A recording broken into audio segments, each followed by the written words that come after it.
Good morning, class 4 students. How are you? I hope all are fine. I Veena Rani from wisdom school. बच्चों, जैसा कि आप जानते हो, अब हमारा लेसन चल रहा है 6 पोंगल।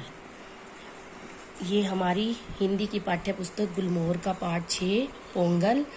पोंगल एक तमिलनाडु का त्यौहार है। जैसा कि आप जानते हो, भारत को त्योहारों की भूमि कहा जाता है। यहाँ हर दिन हर महीने कोई ना कोई त्यौहार जरूर मनाया जाता है। ऐसे ही उनमें से एक त्यौहार है पोंगल। ये जो है तमिलनाडु में मनाया जाता है और ये धान किसको बोलते हैं? चावल। धान की फसल समेटने की खुशी में जो है मनाया जाता है। और यह जो पोंगल का त्यौहार है, यह जनवरी के मध्य में आता है, मतलब जब आधी जनवरी बीत जाती है तब आता है। और ये पोंगल जो है उत्तरायण के आरंभ का सूचक है।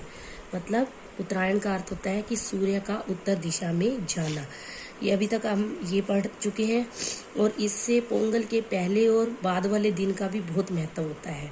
पोंगल के पहले वाले दिन को भोगी कहते हैं। इस दिन लोग जो है घरों की सफाई करते हैं और पुरानी और बेकार चीज़ों को बाहर निकाल कर इसको जला देते हैं और सारी बेकार चीज़ों को जलाकर उसकी होली जलाते हैं। जब ये चीज़ें जलाई जाती हैं तब जो है लड़के जो है छोटे छोटे ढोल पीटते हैं। इन ढोलों को क्या कहा जाता है तमिल में? बोगी कोट्टू।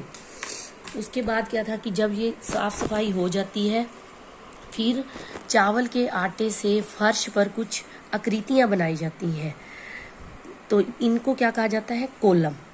ये कोलम जो है नई फसल के चावल से बनाया जाता है। नई फसल का जो चावल होता है उसके आटे से बनाया जाता है।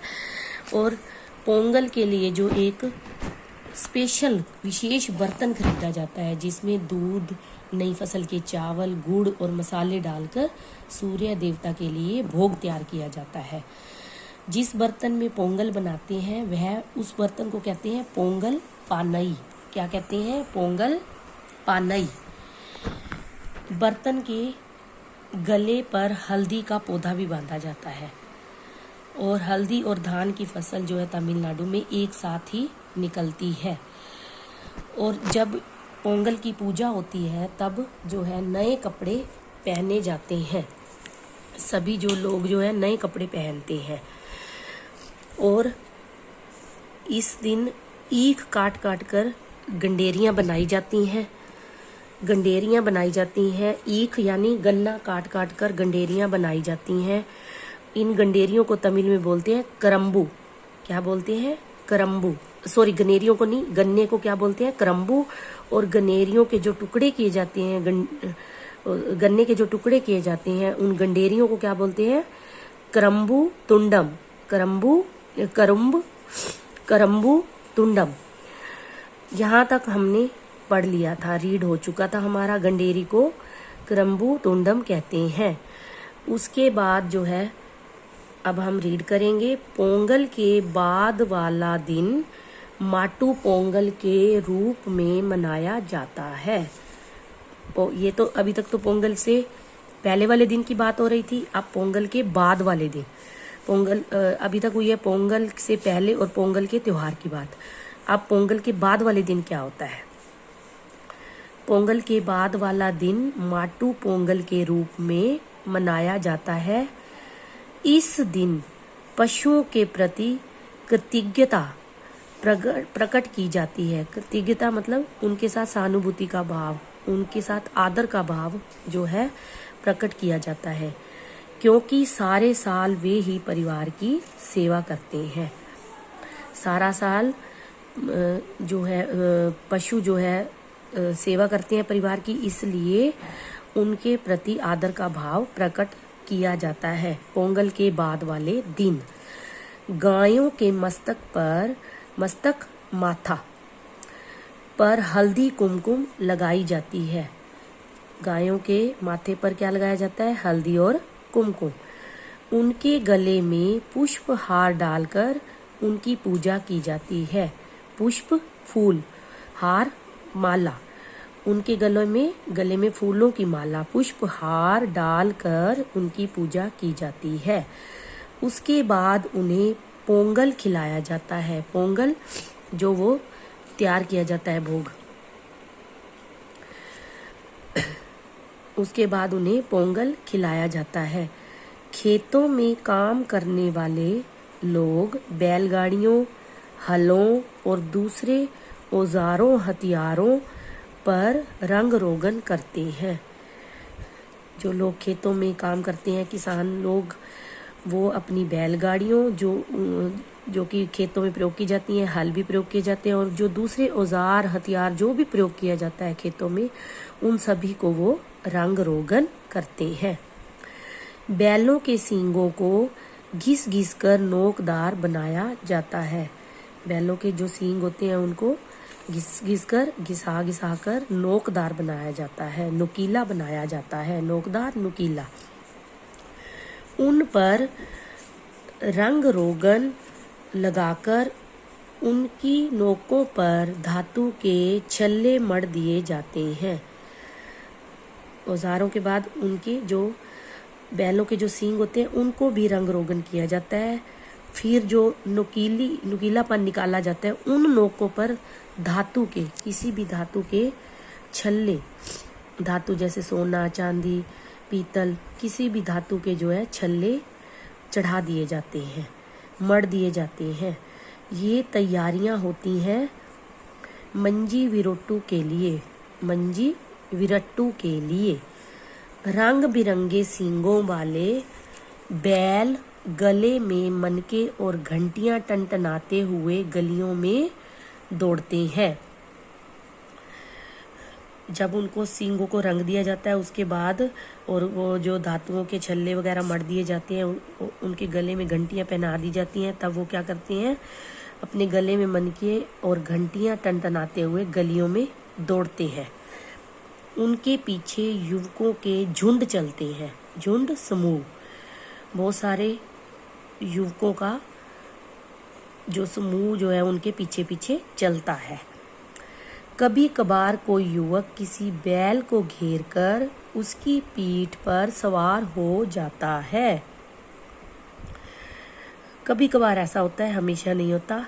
कभी कभार क्या होता है, कोई भी युवक किसी बैल को घेर कर उसकी पीठ पर सवार हो जाता है, उसकी सवारी करने लगता है।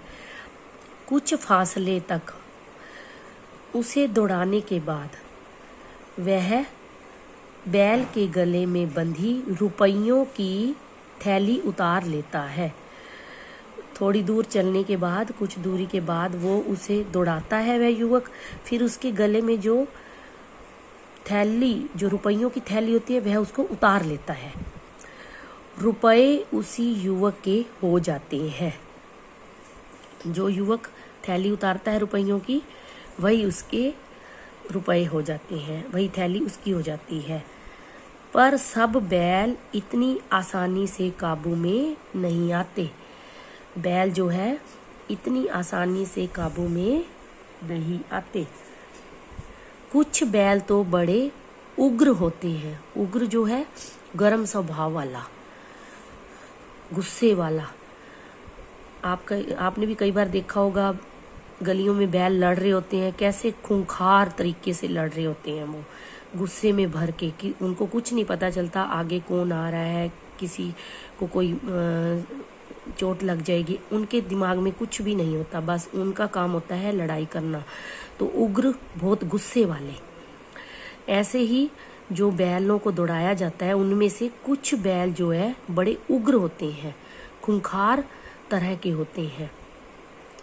अगर कोई उनके निकट पास उनकी सवारी करने की कोशिश करता है, अगर कोई उनके पास जाकर उनकी सवारी करने की कोशिश करता है, या उनके गले में पड़े फूलों के हार या रुपयों की थैली उतारना चाहता है, या उनके गले में पड़े फूलों के हार या रुपयों की थैली उतारना चाहता है, तो वे भड़क जाते हैं, उनको गुस्सा आ जाता है। फिर भी कई लोग अकेले ही या मिलजुल कर बैलों से टक्कर लेते हैं, उनका मुकाबला करते हैं, और कुछ लोग अकेले या कुछ लोग मिलजुल कर टक्कर लेते हैं उनसे।